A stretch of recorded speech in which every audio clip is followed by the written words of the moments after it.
जंगल में ठंड का मौसम था। हर तरफ बर्फ गिर रही थी। ठंड के मौसम में टुनटुनी अपनी बेटी पिंकी के साथ रहती थी।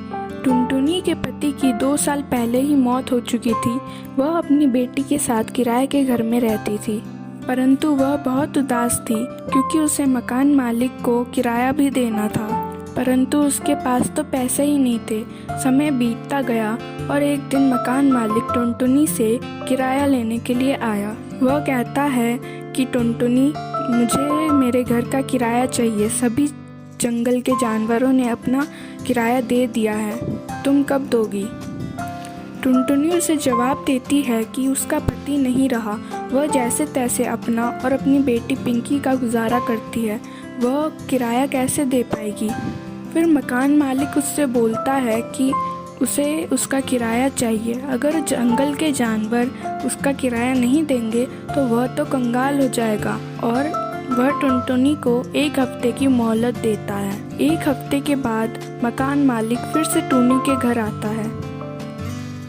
मकान मालिक टुनटुनी को बहुत खरी खोटी सुनाता है और उसे अपने घर से निकाल देता है। फिर वह और उसकी बेटी ठंड में यहाँ वहाँ भटक रही होती है। फिर वो दोनों एक पेड़ पर जाकर बैठ जाते हैं। फिर टुनटुनी की बेटी उसकी माँ से पूछती है कि माँ, अब हम कहाँ जाएंगे?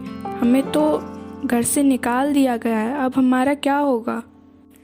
टुनटुनी अपनी बेटी को सांत्वना बांधते हुए कहती है कि उसे चिंता करने की कोई ज़रूरत नहीं है। वह कहीं से थोड़े फल लेकर आती है और अपनी बेटी को खाने के लिए दे देती है।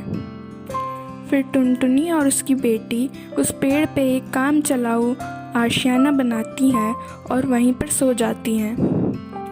अगली सुबह जब वह उठती हैं तो उनका घोंसला कहीं उड़ चुका होता है। फिर टुनटुनी सोचती है कि इस ठंडी के मौसम में वह कैसे गुजारा करेगी। इतनी बर्फ़ गिर रही है, वह कहाँ रहेगी और उसकी बेटी का क्या हाल होगा?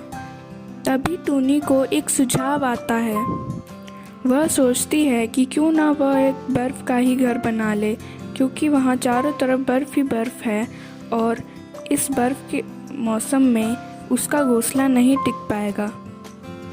फिर टुनी चिड़िया अपने और अपनी बेटी के लिए एक बर्फ़ का घर बनाना शुरू कर देती है।